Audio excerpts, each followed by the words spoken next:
Acá no depende ni solo que el gobierno o solo... No, acá somos todos. Correcto. No sé si querés un minuto, falta menos de un Listo. minuto, si Un querés minuto y... arrancar de una vez.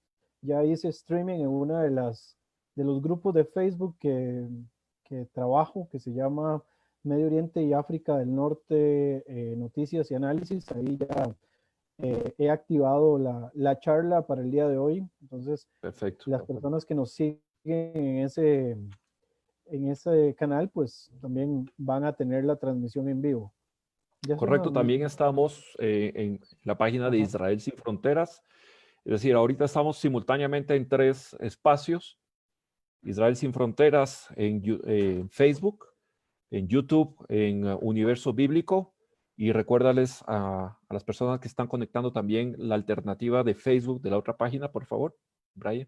Sí, se llama Medio Oriente y África del Norte. Se encuentra como grupos como MENA CR, MENA es Middle East and North Africa, CR de Costa Rica, y ahí es un grupo recientemente creado, pero sirve más que todo para el análisis de toda la región, de lo que implica Medio Oriente, ¿verdad? Que a veces Medio Oriente lo concentramos solamente en el tema árabe-israelí o palestino-israelí, la verdad que es un poco más complejo que hablar solamente Bastante más. de ese Sí. espacio. Entonces creo, Camilo, si estás de acuerdo, que podemos empezar ya con la charla del día de hoy. Completamente, completamente bienvenidos a todos, a todos. Muchísimas gracias por conectarse, por dedicarle un espacio, un tiempo a conocer un poquito más sobre el tema de Medio Oriente, en específico en esta ocasión sobre Israel, sobre la actualidad israelí que ahora nos lleva esta nueva propuesta de plan de paz y por eso el título de Israel-Palestina, el plan de paz del acuerdo del siglo, que es el plan elaborado por la administración Trump. Y la pregunta ante esta avalancha de críticas que ha venido desde los medios de comunicación, medios tradicionales, etcétera, de ¿será que este plan lo que va a hacer es el detonante para un nuevo conflicto? Eh, Voy a partir yo presentándome. Soy Camilo Torres Perl, soy el director de Política y Comunicación de la organización Israel Sin Fronteras. Trabajamos ya desde hace 5 años en unir a los pueblos cristianos, al pueblo cristiano y al pueblo judío de manera directa, mientras antes de que la pandemia nos corte esta presencia física era lo que nosotros dábamos, hemos estado siempre dando mayor importancia, el poder estar en contacto frente a frente, podernos conocer, poder intercambiar ideas y no conocernos a través de medios digitales o a través de videos nada más, sino de hacer encuentros presenciales.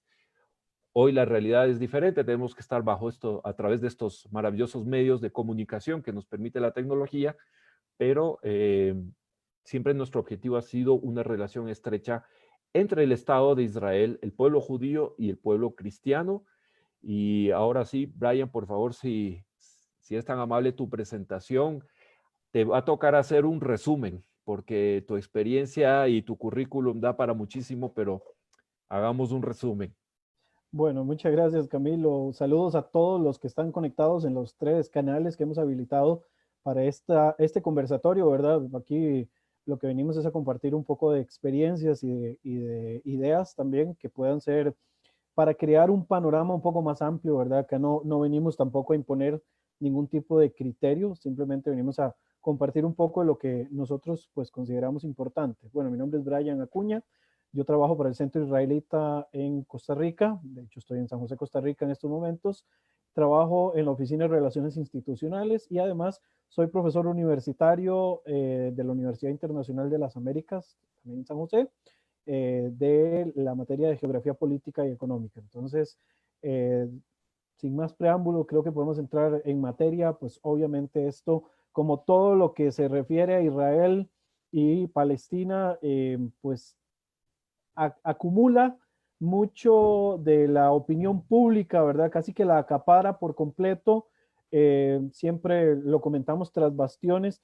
Este no es el conflicto más grave que hay en estos momentos en Oriente De Próximo y sin lejos. embargo es uno de los que más atraen, por supuesto, no por nada, ¿verdad? Se le denomina un conflicto imposible o intratable. Todas las pasiones que generan, todas las posiciones que lo que hace es abusar un poco, ¿verdad? De la parte de la retórica y un poco de lo que es la construcción de ideas más allá de lo que son los hechos propiamente, pues presentados. El día de hoy, pues esperamos presentar un poquito más lo que son hechos y menos esa cuestión tan sentimental, ¿verdad? Que al final de cuentas es la que acapara este conflicto y como ya lo he mencionado y lo menciono también en mis clases, Yemen, Siria, los kurdos, Líbano en estos momentos son conflictos que son graves, mucho más graves. Libia en estos momentos gravísimo y sin embargo hablan de Israel y Palestina y de inmediato se encienden todas las luces en todas partes, ¿verdad? Como si fuera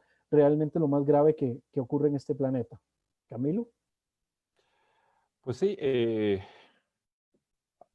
primer ministro de Israel había puesto como fecha la implementación de la declaratoria de soberanía sobre ciertos territorios de Cisjordania.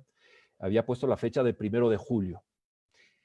Y bastó que Netanyahu hiciera el anuncio y los medios estallaron y las pasiones nuevamente se encendieron y uno de los propósitos, justamente tanto Brian como yo nos hemos trazado, es hacer los análisis lejos de las posturas ideológicas, pasionales, espirituales, porque estamos convencidos, tanto Brian como yo, que tenemos tanta materia histórica, hechos, números, base legal para hacer un análisis correcto que a ratos la pasión pues estorba, distrae y sobre todo aprovechando también, Brian, de que estamos a más de 15,000 kilómetros de distancia, podemos abstraernos, podemos tomar distancia, podemos hacer este ejercicio de racionalizar lo que está pasando y poder ver las cosas, que muchas veces esa es la ventaja de quienes no están imbuidos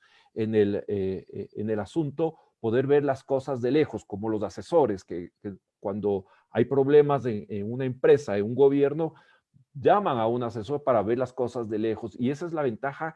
Y muchas veces yo llamo también a las partes, tanto del lado pro-israelí como del lado pro-palestino, a aprovechar esa distancia y racionalizar y mantener las cosas el análisis en la medida de lo posible frío, ¿no? No dejarse apasionar. A veces veo reacciones más furibundas que de los mismos actores en territorio. Y eso es lo que queremos proponer a través de este círculo de charlas que arrancamos hoy día. Como le decía,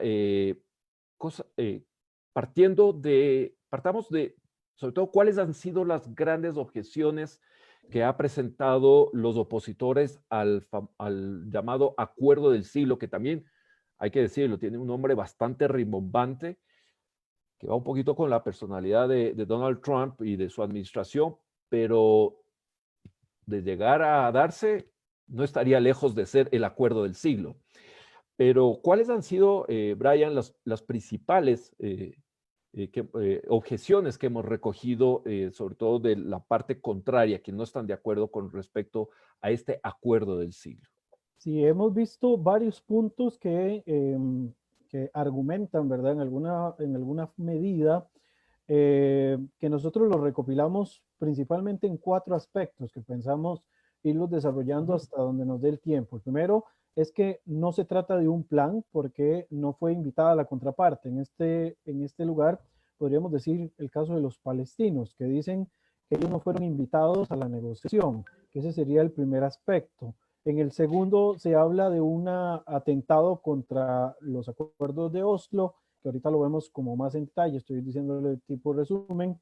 El tercero es que no deberían de tomarse decisiones unilaterales en este tipo de conflictos. Y el cuarto, que se trata simplemente de una cuestión de usurpación de tierras y de una colonización sin ningún tipo de control por parte de una de los actores involucrados. Entonces, el primer punto con el que podríamos partir es si hubo o no invitación para que los palestinos fueran parte de la mesa de negociación y de la mesa de diálogo.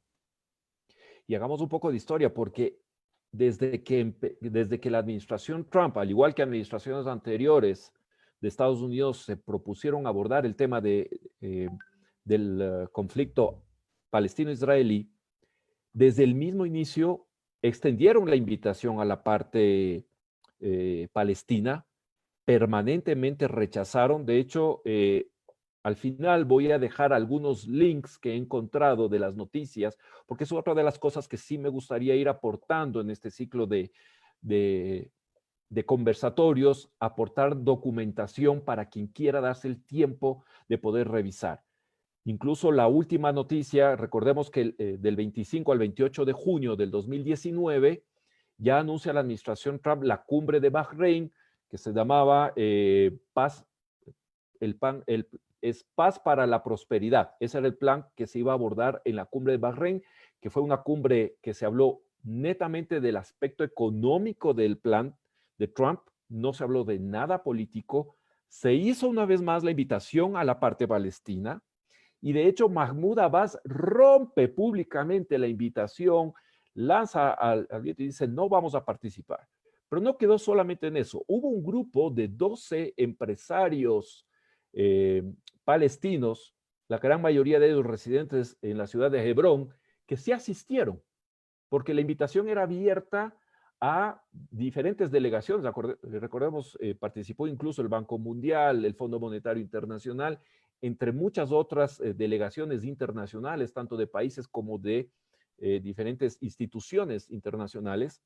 Acude este grupo de 12 empresarios árabes palestinos que viven bajo la administración palestina, y luego a su regreso fueron perseguidos y uno de ellos incluso fue encarcelado y posteriormente liberado. Es decir, esta posición de no es un acuerdo porque no nos invitaron es bastante infantil, porque es casi como el niño de como no fui, entonces no estoy de acuerdo. Pero ¿cómo puedes no estar de acuerdo si por lo menos no asististe? ¿No? Entonces, esto es falso.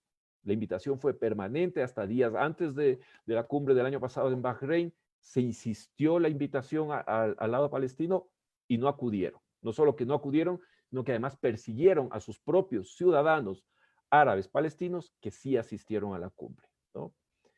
El siguiente punto, habías planteado, Brian, es... El siguiente es que el plan atenta contra los acuerdos de Oslo y contra los planes por la misma cuestión. Va muy de la mano con el siguiente punto, porque genera, digamos, una unilateralidad que tiene que ver con ciertas cuestiones con respecto a los territorios C, que recordemos que según Oslo, ¿verdad? La idea de Oslo era que paulatinamente los territorios en algún momento se convirtieran en parte de un Estado palestino, ¿verdad? Que es, al final de cuentas, lo que buscaba en cierta manera, ¿verdad? Y con alguna medida temporal, los acuerdos que fueron firmados tanto en el 93 como en el año 95. Yo te escucho bien, Camilo. No sé si... Sí, me están dando un reporte de que no me están escuchando.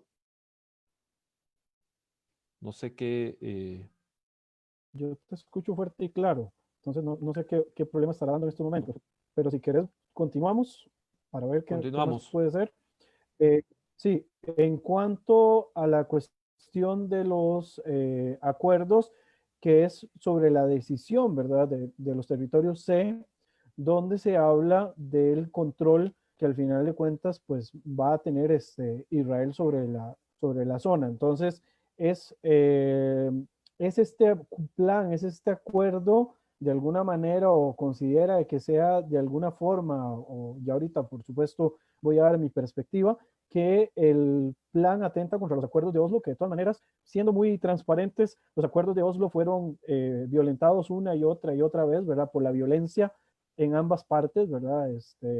Cabe destacar, obviamente, que de una parte hubo mucha beligerancia, atentados, ¿verdad? Un día sí y otro también, hablando principalmente de la agrupación Hamas, que fue una de las que minaron hasta más no poder los acuerdos de Oslo, y que mantienen todavía esa posición de beligerancia. La Autoridad Nacional Palestina y su ambigüedad, ¿verdad?, a la hora de comportarse y a la hora de tomar ciertos tipos de decisiones, que al final de cuentas y a la postre a quienes más ha castigado ha sido a su propia población.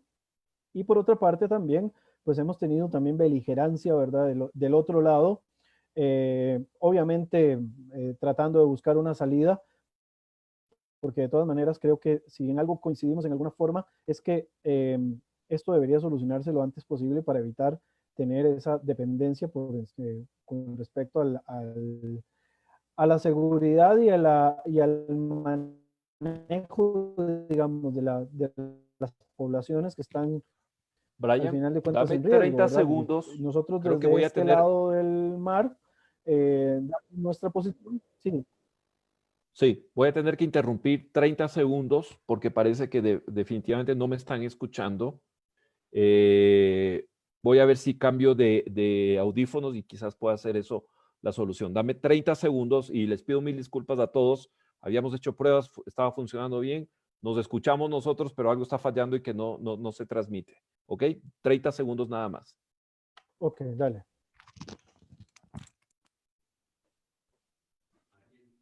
Bueno, mientras tanto, les comento así rápidamente el tema de hoy que estamos desarrollando para los que se acaban de unir a la charla.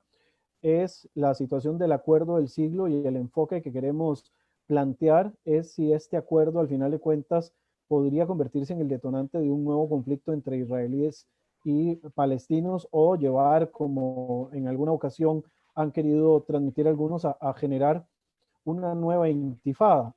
La idea, por supuesto, es compartir nuestras opiniones, no solamente sobre el acuerdo.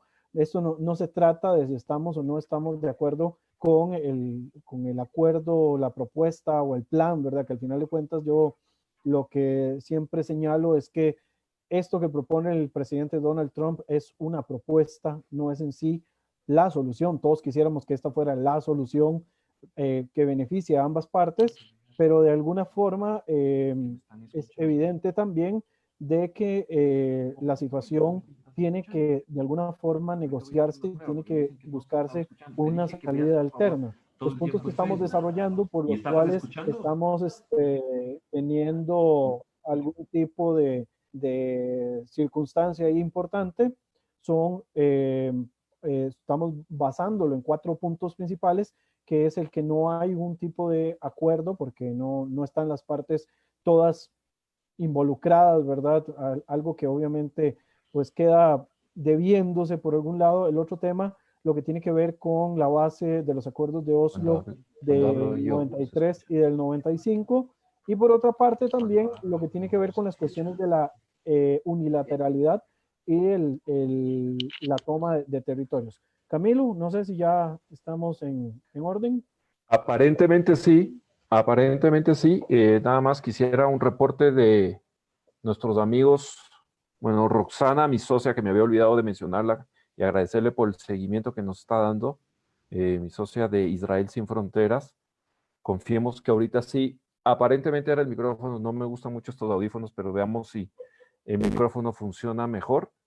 Y ahora sí, hay que darle 30 segundos, les pido un poquito de paciencia hasta que Roxana pueda escuchar nuevamente, a ver si es que, claro, hay este delay entre que tú y yo conversamos hasta que termine de llegar a la página de Facebook y luego a YouTube. A ver si Roxana y ahora sí me puede decir si me está escuchando. Yo tengo reporte acá de alguien desde Costa Rica que me dice que sí se escucha muy bien los dos, así que ¿Sí? si querés, sí, Ok, entonces creo que podemos cambiar. podemos continuar. Ok, Ok. entonces el segundo punto que estábamos hablando, sí, el segundo punto que estábamos hablando, Camilo, es si consideramos o no de que que esta propuesta del presidente Trump y obviamente la aceptación que tiene por parte del gobierno de Netanyahu violenta de alguna forma la naturaleza de los principios de Oslo primero y Oslo segundo, que es el que en alguna forma marcaría, bueno, marca dos cosas que a mí me gusta siempre destacar. Primero es Oslo y los acuerdos de Madrid del año 90 y Oslo ya en el 93 y en el 95 va a marcar la primera vez que existe algún tipo de autonomía, por lo menos gubernamental, por parte de los palestinos que anteriormente no la tuvieron. No la tuvieron ni por la administración israelí de los territorios, no la tuvieron tampoco bajo control jordano, bajo control egipcio. Entonces, Oslo marca Brian, esa gran diferencia. Sí, dime.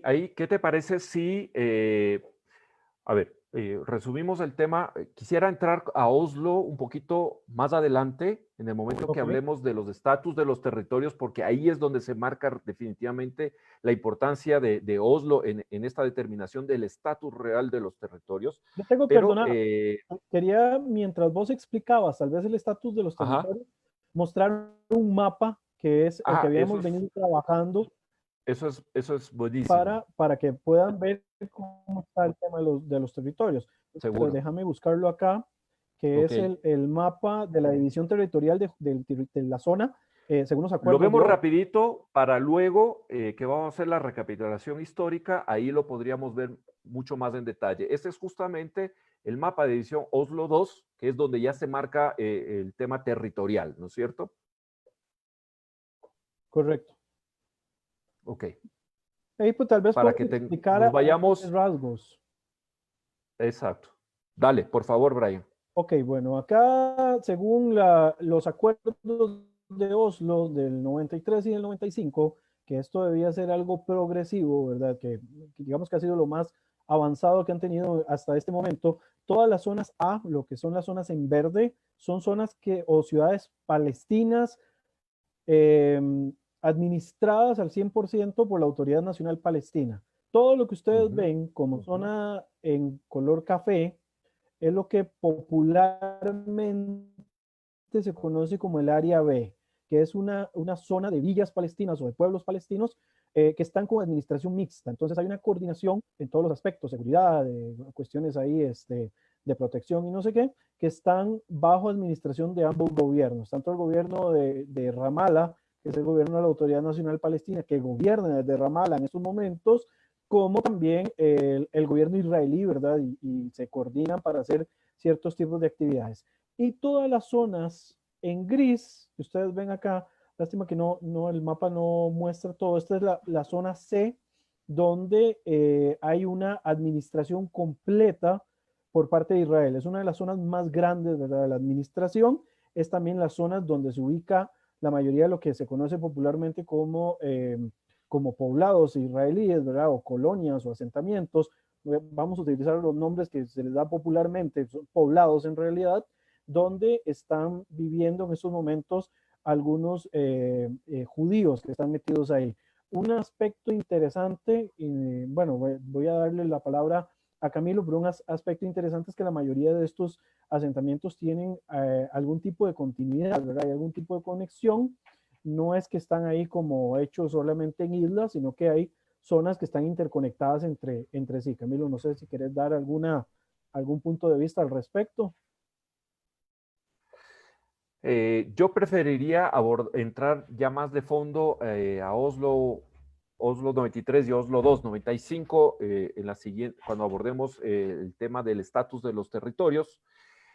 Si te parece bien, pasemos a la otra objeción que habíamos mencionado. A ver si me ayudas compartiendo, si le sacamos de la pantalla a esto y entramos nuevamente. Perfecto.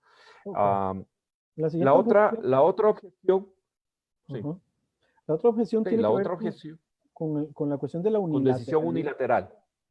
Exacto, exacto.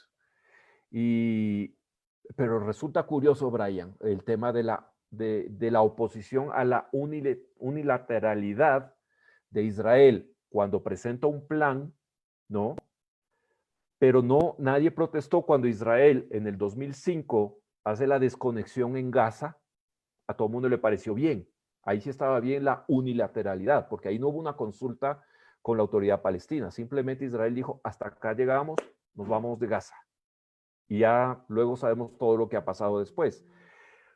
Pero eso desde el punto de la unilateralidad de Israel. Hablemos de la unilateralidad de Palestina. Porque acordemos que los acuerdos de Oslo, ¿no?, decían, debe haber negociaciones para llevar a la consecución y a la concreción, mejor dicho, del Estado de Palestina. Eso todo el mundo saca a relucir permanentemente. Pero nadie protesta cuando el 31 de octubre del 2011 la UNESCO acepta a Palestina como miembro pleno. El 29 de noviembre del 2012, la Asamblea General de las Naciones Unidas pasa la resolución 6719 y consideran a Palestina ya no una entidad, sino un Estado. También es una acción de unilateralidad del lado palestino. Y a todo el mundo le pareció bien. Sí, acá quizás podríamos mencionar que, ok, voy a hacer obviamente como apreciación personal, pero siento que con ocasiones este tipo de flexibilidad a la hora de permitir, en este caso, digamos, que los palestinos tengan la posibilidad de actuar con cierta unilateralidad que no se le permite a ningún Estado más, no vamos a verlo tan a profundidad, pero en realidad no se le permite a ningún Estado más, es porque en algunos casos hay países que sienten que les deben algo, ¿verdad? Este tema de la estatidad de Palestina, por ejemplo, en ocasiones se nos olvida de que los principios de estatidad están sujetos a lo que se llama la Declaración de Montevideo de los años 30, por una condición del tema fronterizo y por una condición también del tema de soberanía, los palestinos no cumplen con estatidad. Ojo, la condición de Estado que Correcto. tienen en estos momentos es una condición similar a la Ciudad del Vaticano, pero no cumplen con Así los es. principios de estatidad que dice el protocolo de Montevideo del año 1930, porque es que se llama más exactamente. Entonces siento que cierta flexibilidad se les permite por eso que te mencioné. Siento que en ocasiones se considera de que se les debe algo, eh, entonces se permite en cierta manera que se dé este tipo de flexibilidades y al final de cuentas creo que esto viene a generar más daños todavía al tema del conflicto que los beneficios que pueden dar, porque si permiten que haya unilateralidad en una de las partes para actuar en ciertos tipos de aspectos o tenemos algún tipo de flexibilidad de términos para llamar de una manera a un tipo de acción y de otra manera a otro, empezamos a irnos por las ramas. Pongo un ejemplo muy rápido para ver que tiene que ver con algo que habíamos hablado con respecto a la forma en la que se habla en la prensa, en la forma de abordar el conflicto. Si alguien del Hamas llega y asesina a uno de Ramallah, de Cisjordania, de la Autoridad Nacional Palestina, se le llama atentado terrorista. En el caso en el que se dé un ataque de uno de Hamas contra Israel, algunos le llaman a esto una acción de beligerancia contra la ocupación. Entonces hay como un doble estándar para evaluar el conflicto y es lo que dijimos al principio. Hay tantas pasiones encontradas con esta cuestión del conflicto de que hasta nos tomamos con ligereza la forma en la cual nos referimos a los temas que van anexos al conflicto. Lo mismo ocurre con esta cuestión del plan de Trump. O sea, sencillamente llamar, digamos, que esto se trata de un simple tema de buscar ocupar o buscar expandir fronteras, cuando la historia ha marcado de que Israel, a través del conflicto que viene de antes, el conflicto macro, que es el conflicto árabe-israelí, más bien ha replegado sus condiciones fronterizas, nos demuestra la historia que más bien lo que se busca es algún tipo de alternativa. No sé vos Correcto. Correcto. cómo lo ves. Yo sí quiero, en este tema de la unilateralidad, es que una de las cosas que más duele es cuando instancias internacionales de peso tienen esta doble, no quiero decir moral, porque las instituciones no tienen moral, pero sí este doble rasero para medir y para juzgar y para emitir criterios. El 17 de diciembre del 2014, el Parlamento Europeo apoyó públicamente el reconocimiento del Estado de Palestina. Esa misma Europa, ese mismo Parlamento Europeo, que lanza advertencias al gobierno de Netanyahu de que si declara soberanía sobre territorios de Cisjordania, va a pedir sanciones. Entonces, ¿por qué lo que es bueno para uno es malo para el otro dentro del mismo, hay que decirlo, dentro del mismo conflicto?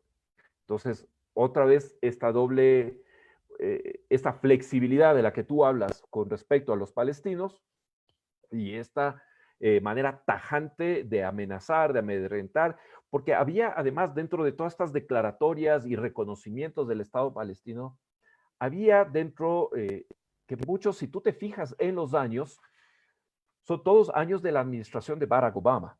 Y Barack Obama en su administración, en su política internacional, aplicó la postura de fortalecer la postura de alguna manera de Palestina para, en teoría, al momento de negociar, de llegar a las negociaciones finales, que al final nunca logró siquiera sentar a los palestinos con los israelíes, pero la postura era la postura de él era que debía ser una negociación de igual a igual. Y por eso hizo mutis cuando Palestina empieza abiertamente a declararse Estado y a ser reconocido en diferentes instancias internacionales. De hecho, muchos de nuestros países latinoamericanos tienen embajadas llamadas así incorrectamente, porque no es un Estado. Entonces, si no es un Estado, no puede tener embajadas, podría tener oficinas de representación, que sería lo correcto, pero bueno, hay muchas embajadas palestinas en nuestros países latinoamericanos. Esto nada más para abonar el tema de cómo la unilateralidad no es equitativa al momento de juzgarlo, digamos así, del lado israelí o del lado palestino. Y resulta que cuando es del lado palestino no atenta, no es un riesgo al plan de paz, no es un riesgo para las negociaciones. Eso es lo que no se entiende muchas veces, ¿no? Y claro, el último punto que mencionábamos, Brian, es el tema de que muchos hablan ya de una manera, lejos de ser crítica, ya más bien es una postura beligerante frente a Israel, de decir que el plan de paz propuesto por Trump es simplemente un plan de usurpación de tierras por parte de Israel. Y aquí en esta parte sí es importantísimo aclarar cuál es el real estatus legal de los territorios de los cuales estamos hablando. ¿Qué te parece, Brian? Sí, arrancamos con esto y nos servimos un poco de mapas y de hechos históricos que nos van a aclarar realmente cuál es el estatus legal de estos territorios cuando hablamos de Cisjordania, de Judea, Samaria o de la Ribera Occidental, como lo quieran llamar, con respecto a estos territorios. Ok, sí, antes de mostrar el mapa, creo que perdí tu audio. No, ya lo escucho.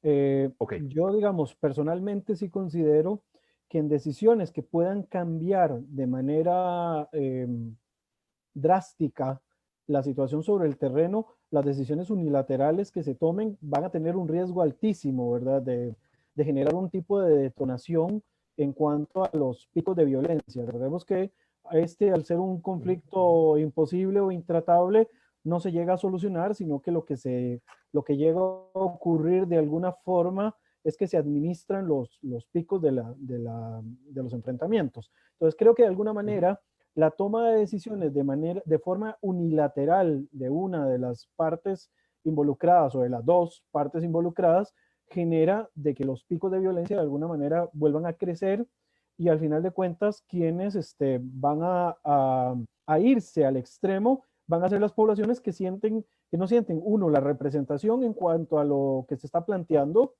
y segundo, va a llevar también a un proceso de inestabilidad que va a ser todavía mucho más complejo tratar de regresar a una situación anterior. Hablemos a lo interno, digamos, del propio conflicto, ¿verdad? Los resultados que trajeron Oslo, nefastos, ¿verdad? Para un lado, para el otro, posteriormente, y lo que ha traído, para el caso israelí, haber tomado la decisión de salir de Gaza. O sea, para Israel, de alguna forma, la salida o la retirada de la franja de Gaza, sobre la cual hay que decir, Israel no tiene ya administración ninguna, ¿verdad? Porque uno de los puntos que siempre se argumenta es que a pesar de que Israel se retiró, sigue siendo una entidad que tiene control o que debería tener o sea, que debería de administrar de alguna manera lo que pasa con las vidas de ellos. Y les recuerdo que según el derecho internacional, ese tipo de administración se pierde cuando la entidad que queda bajo el mando del territorio no tiene ningún tipo de contacto con respecto a la entidad que dice administrarla. Entonces, a partir de ahí se rompe Correcto. ese sesgo idealista de que Israel sigue teniendo control sobre Gaza. Ojo, esto no quita, digamos, el tema del bloqueo económico que va por otra parte y que se apega al Manual de San Remo de 1994, que eso tiene completamente que ver con otro tipo de tema y la cuestión de la seguridad. Vamos a pasar entonces a esto de lo del el estatus de los Solamente territorios. abonar que justamente la retirada que hace Israel de la Franja de Gaza en el 2005 se enmarcaba todavía en ese espíritu del acuerdo mismo de la resolución de 242, donde hablaba de el cambio de la doctrina que hablaba de paz por territorios. Y hasta ahí fue cuando Israel llegó, digámoslo así, al tema de ceder territorios por paz. ¿Que le funcionó? Sí, por supuesto le funcionó, y eso hay que ir a la historia. En 2 ocasiones le ha funcionado, pero le ha funcionado cuando lo ha hecho con estados Correcto. formales, más no cuando lo hizo con entidades, que es el caso, recordemos, la retirada unilateral del Líbano, que lo único que hizo fue dejarle espacio al Hezbollah, y en el caso de la retirada unilateral de Gaza, que lo que hizo lastimosamente con el tiempo fue dejarlo eso en manos del Hamas. Creo que debemos, para el análisis del estatus de los territorios, no sé si estás de acuerdo conmigo, no sé, quizás si antes de Oslo podríamos ver el tema de la guerra del 67 y la resolución 242. Ok, déjame No para sé si la buscar. tienes. La resolución no la tengo a mano, pero sí tengo el mapa, que esto, y aquí también viene el acuerdo de Jartum, el de Sudán, que también nos Uh-huh. da a nosotros un punto de partida importante. Déjame, y lo voy a poner para que quede ya Mientras tú buscas el mapa, hacer un rápido recuento, ¿no? Hasta estalla la guerra el 5 de junio del 67, de 1967, cuando Israel se ve obligado por un tema de casus belli, es decir, ya cuando Israel se ve amenazado por sus vecinos, principalmente Egipto, Jordania y Siria, que hacen movimientos importantísimos de sus Fuerzas Armadas, además de las declaraciones públicas que están registradas de vamos a borrar Israel del mapa, el movimiento que hace Nasser de ir a Amán a hacer los acuerdos de que si uno es atacado, los tres entran a conflicto, etcétera, y sobre todo ya el cierre, eh, la retirada de las fuerzas de la ONU de la península del Sinaí y el avance de las fuerzas de Egipto obligan a Israel a salir a una guerra defensiva contra Egipto, Jordania y Siria, ¿no? Salud. gracias, estoy un poquito resfriado. Mala época para resfriarse. Sí, no, no, pésima, pésima. Vamos, entonces acá tenemos lo que pasa justamente con la guerra del 67, la famosa guerra de 6 días. Israel vence en 6 días a los 3 ejércitos, Egipto, Jordania y Siria, captura la península del Sinaí en su totalidad, captura la franja de Gaza, que podemos verlo claramente, los altos del Golán, que se los captura de Siria, y aquí empieza los famosos territorios de Judea, Samaria, la Ribera Occidental o como lo quieran llamar, ¿no? Que, dame 2 segundos. Ok. Que empieza este vacío legal que de alguna manera se empieza a generar cuando Israel toma Judea, Samaria o la Ribera Occidental, ¿no? A raíz de eso, te cedo la palabra, sale justamente la resolución de Jartum de parte de la Liga Árabe y posteriormente tendremos también ya el acuerdo, la resolución 242 del Consejo de Seguridad de las Naciones Unidas. Sí, la Brian. resolución, bueno, la de Jartum lo que viene simplemente es a negar cualquier tipo de negociación con Israel y reconocimiento de Israel que Definitivamente. en el marco anterior, ¿verdad? Del conflicto macro, lo que llamamos árabe-israelí, que ya a finales de los 70s y con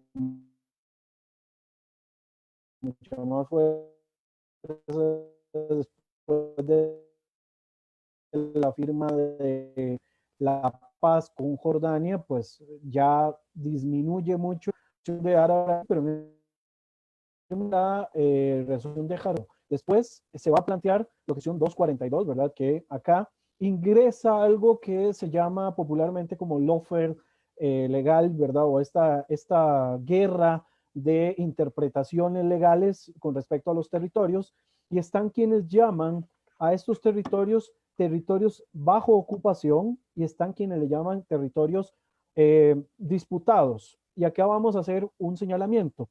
La cuestión de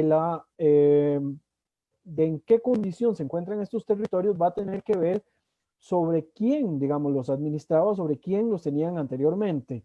Cuando hablamos directamente de los territorios de la península del Sinaí o hablamos directamente de los altos del Golán, ahí podríamos hablar, pues categóricamente, de que se les consideraba en ese momento territorios bajo ocupación, porque estaban en el dominio o estaban en control de una de las partes, en este caso Egipto o Siria, ¿verdad? Que eran quienes los tenían en su soberanía, y posteriormente pasan a estar en manos de Israel.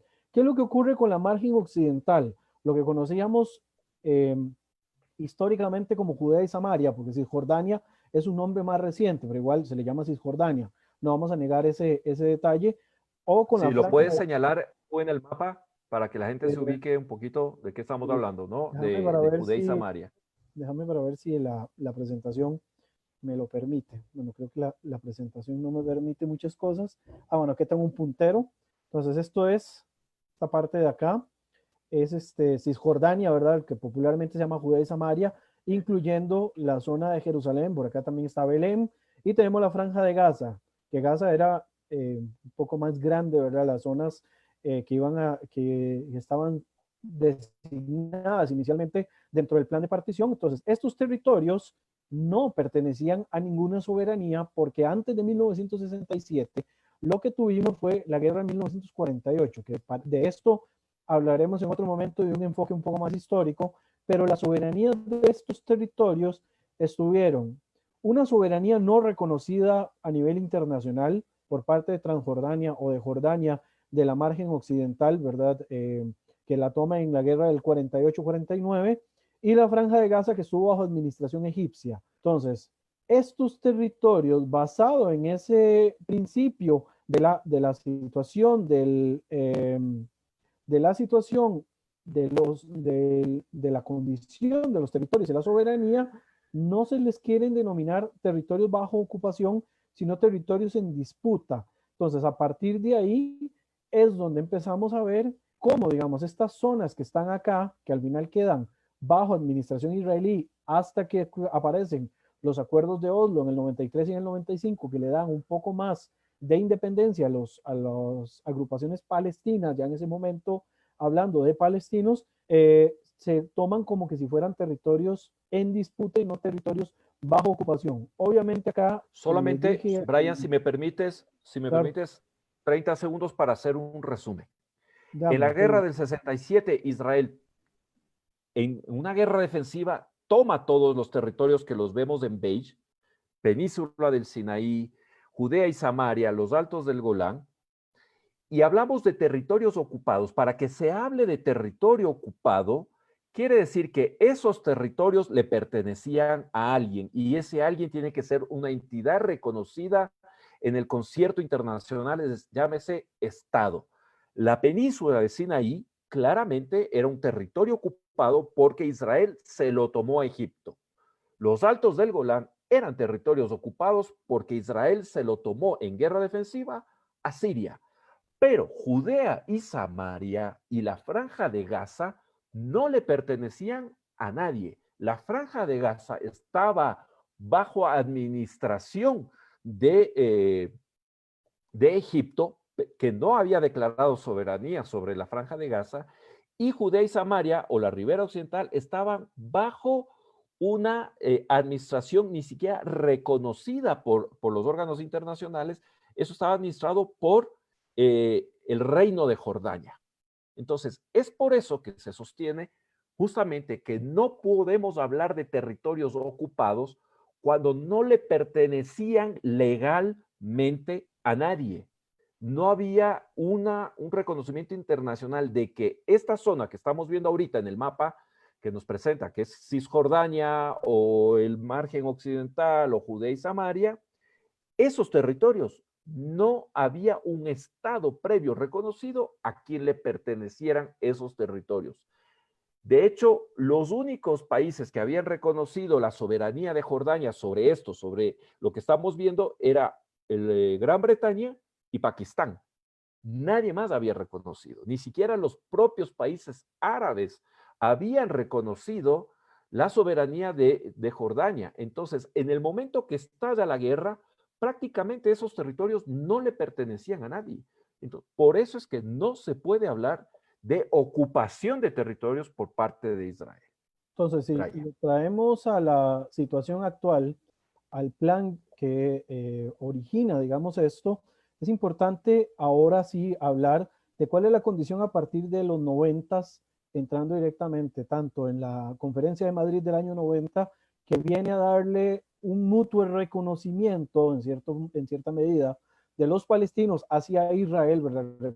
Reconocimiento a la existencia de Israel, y por su parte, la Autoridad Nacional Palestina, que viene a amalgamar todas las facciones palestinas, por lo menos las que tomaron la decisión de unirse, para que tuvieran algún tipo de reconocimiento y vocería ante Israel y ante la comunidad internacional para tratar de llegar a algún tipo de acuerdo para esta población que desde el año 1948 no obtuvo su propia independencia porque no se autodeterminó. Hay que hablarlo en términos concretos de que en el 48 solo se autodetermina una de las partes de la división del territorio que se llamó hasta ese entonces Palestina Británica, en la segunda partición importante, puesto que la primera fue la que dio origen a lo que conocemos actualmente como Jordania, y es a partir de ahí que empezamos a ver estas secciones que se ven en el mapa, ¿verdad? Voy a volver a utilizar el puntero. Si me permites, Brian, justamente haciendo énfasis en eso, por eso es que los expertos señalan siempre que el conflicto, hay dos conflictos paralelos y que a veces se cruzan y a veces van paralelamente. Uno es el conflicto árabe-israelí, cuando hablamos de estados determinados que tenían conflicto con el Estado de Israel, y otro a partir del 67 que empieza a tomar fuerza, que es el conflicto palestino-israelí.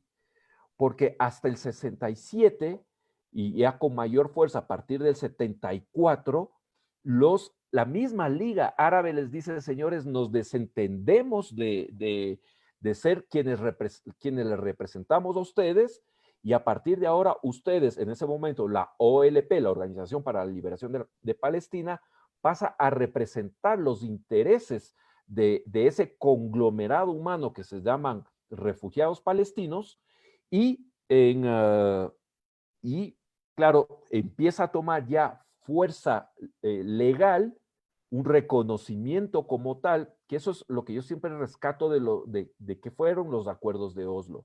Lo interesante de los acuerdos de Oslo es que principalmente fue un reconocimiento mutuo, tanto de Israel hacia los palestinos, como los palestinos hacia Israel, porque en esos mismos acuerdos ya los palestinos se comprometen a una convivencia pacífica junto al Estado de Israel. Abiertamente reconocen la existencia, el derecho de la existencia del Estado de Israel. Por eso es que justamente el Hamas, que es este grupo terrorista extremista islámico, se desentiende de esta postura de los acuerdos de Oslo, porque para ellos simple y llanamente no existe el derecho de Israel de existir como país.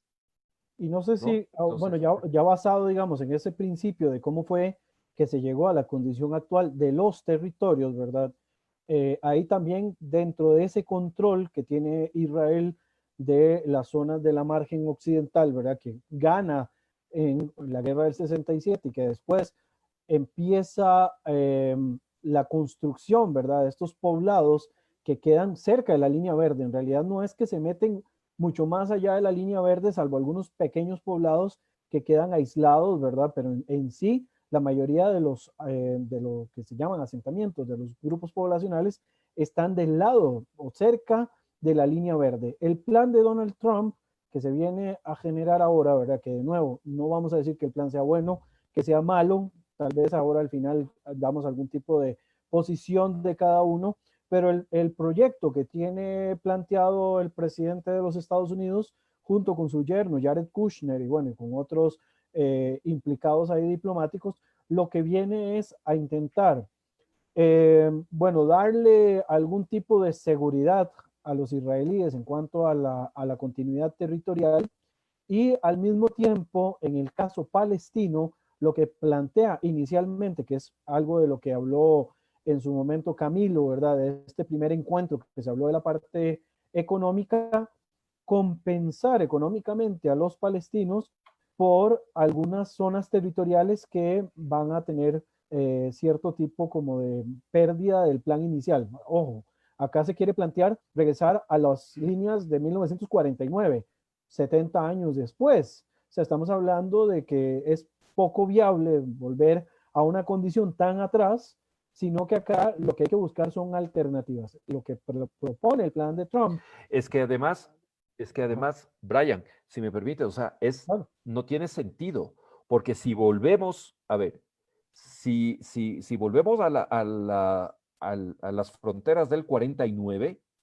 automáticamente lo que estaría diciendo la autoridad palestina es que deja de existir, porque o sea, es decir, es borrar los acuerdos de Oslo, pretender volver a la línea del 49, por lo tanto la entidad palestina como tal, el Estado, la entidad o la autoridad, como lo quieran llamar, automáticamente se estaría suicidando porque estaría dejando de existir. En el año 49 no existía la autoridad palestina, no En todo, existía la entidad palestina. En todo caso, creo que también ahí lo que es importante señalar es que por un tema de la realidad política actual es poco probable de que se pueda regresar tan atrás. O sea, hay que buscar una alternativa similar. Ojo, esto no es un conflicto meramente territorial. Acá hay una serie de factores que juegan junto con la parte territorial, que es uno de los tantos factores que están en medio, incluyendo cuestiones religiosas, incluyendo cuestiones de geoestrategias, incluyendo obviamente la interminable cantidad de actores que están involucrados directa o indirectamente en este conflicto. Entonces, todo lo que se ha propuesto, lo que se propuso en el 2000 por parte de Barack, lo que propone Olmer en el año 2007, lo que propone en estos momentos Trump, son planes o ideas de poder regresar, mantener, digamos, una posición beligerante de una parte o de la otra sin llevar a algún tipo de propuesta alterna, tampoco lleva a ninguna salida. Ojo, aquí venimos a hablar Exactamente. solamente de la propuesta de Trump, la cual en el mapa vemos que todas las partes en celeste pasarían a un tipo de autonomía palestina inicialmente como autonomía. Ya eventualmente, si se da, porque también para eso es la compensación económica, si con la compensación económica se logran establecer las instituciones necesarias para poder darle una cualidad de estatidad, y ante esto hay una serie de problemas anexos, porque hay un factor que Camilo y yo hemos dejado de lado. Hemos hablado solo de la relación Israel-Autoridad Nacional Palestina, pero acá en esta zona quien gobierna es un grupo que no tiene idea, no tiene intenciones de aceptar ni el plan de Trump ni ningún plan hacia atrás. El único plan que No tienen este aceptan ni grupo de acá siquiera, es que no aceptan ni siquiera la a la existencia del Estado contraparte, de Israel. que es quizás la gran diferencia que hay con estos que están gobernados de este lado. Entonces el proyecto de Trump lo que busca de cierta manera, bien o mal, es intentar dar algún tipo de autonomía, sin soberanía por el momento, y hacer uno que se llaman los swaps territoriales. Todo esto que ustedes ven acá abajo, en esta parte del sur, esto no existía inicialmente, digamos, en los acuerdos en ninguno de los acuerdos anteriores esto no existía, pero esto es un tipo de compensación territorial. Algunos se quejan y dicen que para compensar, recuerdo que cuando se hace el plan de partición en el 48, la mayoría del territorio o el porcentaje más alto es el desierto del Negev, que está en el sur. Por lo tanto, se pueden dar las condiciones necesarias para poder transformar zonas desérticas en zonas habitables y en zonas Sin lugar industriales. a Por lo dudas. tanto, En Israel al menos creo todo es que es una posible. cuestión, sí, y creo que es Correcto. más que todo una cuestión de excusas. No, no voy a decir que el plan sea la panacea porque no lo es. Hay un montón de cuestiones que todavía hay que resolver. ¿Cómo se va a plantear el mapa final? Digamos, no hay un mapa todavía planteado para terminar con esta cuestión de la situación. Hay que llevar el plan todavía al Parlamento. No hay, digamos, una seguridad de que en la condición actual, con la situación de la pandemia y con otros temas alternos que tienen los israelíes, este plan se vaya a ejecutar. Ok, se dio el 1 de julio como fecha de partida. Esa fecha de partida no es obligatoria, eso es una fecha en principio, no es la fecha necesariamente y no quiere decir que en automático se va a ejecutar tal y como se ve acá. Ojo, que viéndolo de otro punto de vista, este plan es agarrar la pelotita y tirárselas a los del frente y decirles, ahora les toca a ustedes ver qué es lo que hacen. Y vean que sí están así, que compartía ahora temprano en el chat que manejamos nosotros internamente, una noticia de que la Autoridad Nacional Palestina pidió y habló a través de Rusia para que se puedan volver a sentar a la mesa a renegociar, algo que no se hacía desde el año 2014, si no me equivoco, y si Camilo me puede corregir, creo que desde el 2014 no se sentaban Es a correcto, negociar las 2014. partes. Por lo tanto, si desde el 2014, sí, 2014 señor. no se sentaban las partes y este plan o este proyecto, porque todavía ni siquiera se está ejecutando, logra por lo menos que hayan conversaciones entre las partes, creo que por lo menos habrá cumplido uno de sus objetivos, porque ni siquiera la Correcto. propuesta de François Hollande en el 2016 de que las partes se volvieran a sentar a conversar, no lo logró. Entonces, si este proyecto de Trump por lo menos logra ese primer paso, ya sería un gran avance. Y desde ahí yo creo, Camilo, si tienes a bien, porque creo que ya el tiempo nos apremia y vamos a El coordinar para tiempo se nos vino encima, sí. eh, A ver eh, si nos coordinar volvemos a poner en mejor, pantalla los dos, Brian, ¿te parece? dejar de compartir acá. Entonces, como ya el tiempo nos apremia Exacto, y creo que el tema da para mucho más, plantearlo para volver a reunirnos en un par de semanas nuevamente, viendo qué circunstancias hayan correcto, por medio. Tal vez podamos dar nuestro punto de vista, a ver qué nos parece con respecto al proyecto ya finalmente. correcto. ¿Quieres arrancar tú? A pesar Eh, de que ya lo ya, has ya mencionado hablemos, algunas cosas, pero algo más que quieras agregar, que quieras concluir. agrego un par de cositas más y ya te doy la palabra porque he hablado demasiado. Creo que ya se me soltó la lengua muy tarde. Eh, Creo que el proyecto se ha demonizado más de la cuenta. Todavía no se está ejecutando absolutamente nada. No creo que nada esté escrito en piedra tampoco. Y por lo tanto, cualquier cosa puede ocurrir. Estos son de esos conflictos en los que es como aquel programa del Gran Hermano, ¿verdad? El Big Brother, que las reglas cambian de un momento a otro y cualquier cosa puede pasar. No creo que vaya a ocurrir nada en lo práctico en corto tiempo. Creo que hay temas que apremian al mundo, que ya lo había mencionado, el tema de la pandemia, la situación económica que se nos viene encima, etcétera. Esto va a tomar todavía mucho más tiempo. Quizás lo que podría poner a correr un poco a Israel es la cuestión de las elecciones en Estados Unidos, que algunos señalan que por las elecciones en noviembre Israel quiera acelerar el proceso. Yo no creo que sea tan así. Me imagino que ahora los palestinos van a correr también y las presiones a nivel internacional obviamente van a venir a tratar de meterle un poquito de fuego, ¿verdad? De esta situación o tratar de frenarla hasta donde se pueda. Por lo tanto, uno, respondiendo a la pregunta de la noche, no creo que esto nos lleve a un gran enfrentamiento. Creo que sí nos puede llevar a algunas escaramuzas, como ha ocurrido hasta este momento con cualquier decisión. Recordemos las escaramuzas que se dieron luego de que Donald Trump trasladó la embajada hacia Jerusalén, ¿verdad? algo que de todas maneras en la parte práctica no cambiaba absolutamente nada, puesto que Israel controla Jerusalén desde el año 67. Pero por otra parte, creo que esto no nos va a llevar más allá y debería de preocuparnos mucho más lo que está ocurriendo en el barrio alrededor de crisis bastante graves desde el punto de vista humanitario y desde el punto de vista de situaciones que pueden todavía complicar más la convivencia en el mundo del Medio Oriente, incluyendo las relaciones entre Israel e Irán y el mundo árabe e Irán y lo que Turquía también está haciendo, porque no podemos dejar a Turquía fuera de la ecuación. Camilo. Yo, antes de dar mi conclusión, quisiera hacer un breve resumen. Esto, una vez más, y recordemos que siempre una de las prioridades de la política internacional de Estados Unidos ha sido lograr finalmente la paz entre Israel y sus vecinos, los árabes palestinos. Y este es un nuevo intento serio, fuerte, pragmático, que toma consideraciones que antes nunca se habían conversado. Detrás, por ejemplo, en Bahrein se lanzó la propuesta de dar un fondo de 50,000 millones de dólares para fortalecer y ayudar al futuro Estado palestino a construir una infraestructura.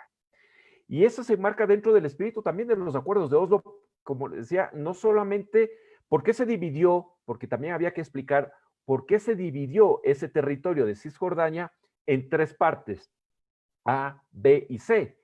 Porque hasta antes de 1993, quienes de alguna manera representaban al pueblo palestino eran organizaciones reconocidas por muchos países como organizaciones terroristas. Es decir, los dirigentes que iban a tomar ahora, a partir del 93, la responsabilidad de construir un Estado palestino, era gente que no se había dedicado a pensar en gobierno, sino pensar en atentados terroristas, boicots internacionales políticos y diferentes tipos de actividades de destrucción física o política, y no más bien de construcción.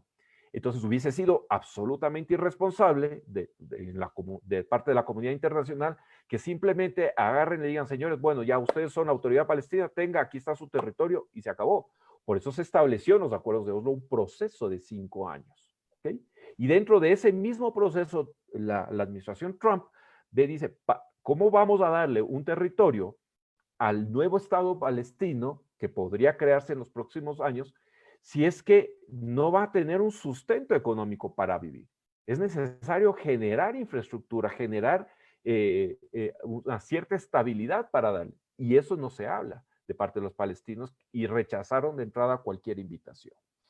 Ahora bien, muchas de las críticas con respecto al plan de Trump o al plan de Netanyahu de declarar la soberanía sobre esos territorios, y eso quería insistir, esto esto es una declaratoria de soberanía, porque la anexión sería cuando te anexas, nuevamente vamos desde la base legal, te anexas territorios que le pertenecen a alguien más. Desde el punto de vista, y no hablo desde la parte afectiva, hablo desde la parte legal. Esas tierras no le pertenecían a nadie. No había una entidad llamada Estado, país, a la cual se le arrebató territorio. Esos son territorios en disputa entre el Estado de Israel y a partir de 1993 son territorios administrados por la autoridad palestina. Y todo, si volvemos al mapa que tú proyectaste, Brian, el plan de Trump se circunscribe justamente a los territorios que ya los tratados de Oslo dejaron bajo la administración y la seguridad israelí. Y esos territorios, en base a negociación, tenían que pasar a ser del futuro Estado palestino, si es que se llegaba a dar, de acuerdo al plan de 5 años de los acuerdos de Oslo, pero en medio de negociaciones. Y de hecho, los mismos acuerdos de Oslo establecían claramente que se debía negociar bien el tema de los poblados israelíes en Cisjordania, de ciertos enclaves de seguridad, sean militares o policiales, porque se conoce que en territorio hay estas sensibilidades, ¿no? Una de las críticas es, no es el momento. Mi pregunta es, ¿cuándo es el momento? ¿Hasta cuándo Israel va a tener, y no solamente Israel, el mundo va a tener que esperar que los palestinos se sienten a negociar finalmente? Porque Ehud Barak junto a Bill Clinton lo llevaron al señor Yasser Arafat a, ¿cómo se llama? A Camp David.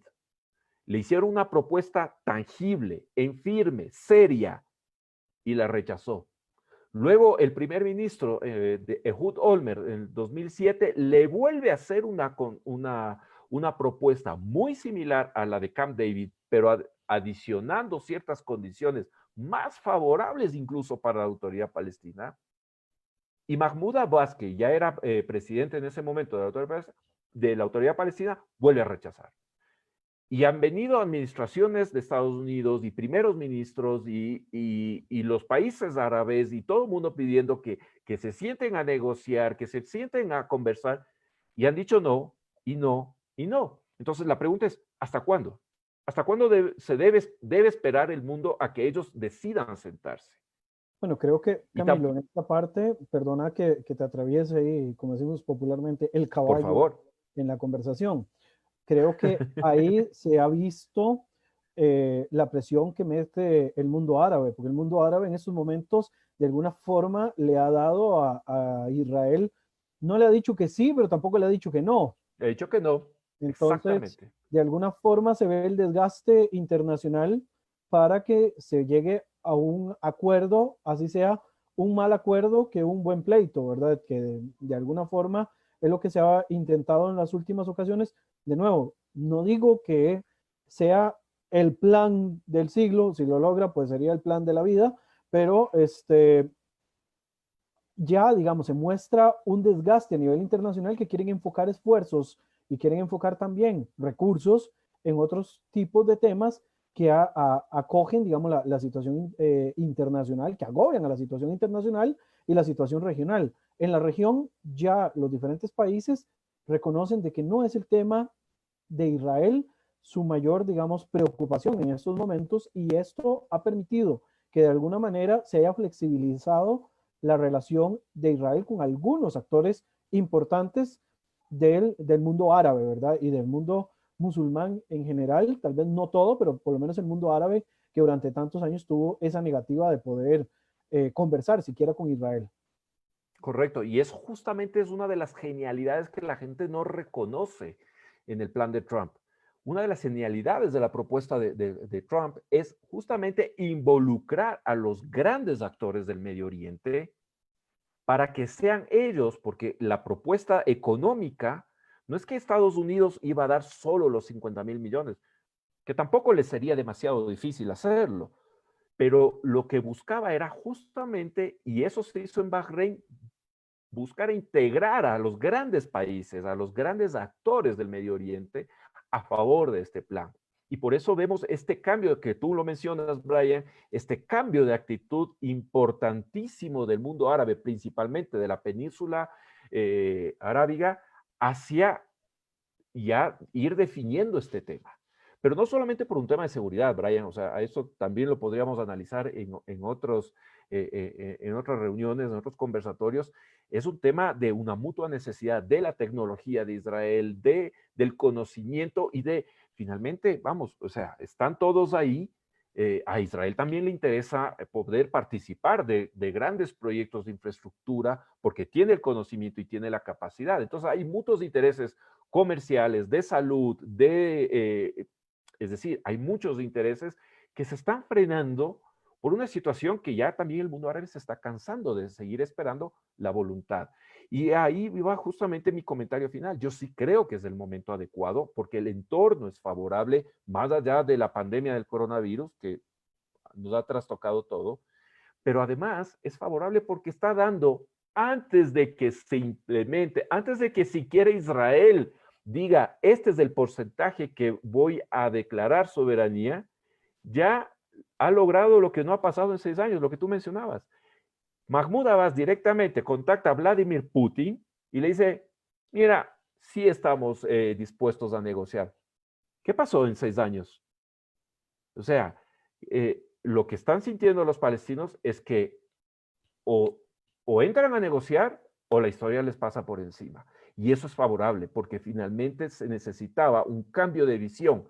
Lo que no logró Barack Obama en 8 años, fortaleciendo permanentemente la postura de los palestinos, lo está logrando aparentemente Trump en apenas 3 años, que todavía le falta, bueno, 3 años y ya casi 4, de por lo menos sacarle una propuesta a los palestinos. Porque no solamente es lo que acaba de decir Mahmoud Abbas ayer u hoy, sino lo que pasó la semana anterior, que manda a la autoridad palestina una propuesta elaborada desde la autoridad palestina en la cual le manda al cuarteto diciéndole que están dispuestos a negociar sobre fronteras y sobre los diferentes temas a tratarse. Entonces, ¿cuál es la genialidad del acuerdo del siglo? Que ya le arrancó a la autoridad palestina, los despabiló y logra finalmente una contrapropuesta de parte de la autoridad palestina, que lo único que habíamos tenido en los últimos 20 años es no, no, no, no, no y no, ¿no? Entonces, no sé si tú quieras agregar algo más y si no, por lo menos de mi parte creo que estaríamos listos. No sé si hemos agotado, porque sería demasiado pretencioso decir que hemos agotado el tema, pero esperamos y estoy seguro poder haber aclarado algo del panorama actual, ¿no? De por lo menos dejar en claro, esto es un plan, un intento más serio, formal, de normalizar ya las relaciones entre el Estado de Israel y la entidad, por ahora, la entidad palestina, y luego a futuro ya veremos qué resulta. Yo te dejo planteado más bien el tema para el siguiente conversatorio, a ver si te parece. Bueno, yo espero que los que nos han visto y escuchado, en vez de haber agotado el tema, no los hayamos agotado a ellos, ¿verdad? Es un tema demasiado denso, bastante pesado. Yo espero poder abordar nuevamente otro tema. Yo te preguntaría a ver si te parece que veamos un poco del tema del liderazgo en cuanto a israelíes y palestinos de las últimas décadas, un tema de cómo está la situación del liderazgo, pensando en un punto importante que no consideramos acá, que tiene que ver con la Autoridad Nacional Palestina.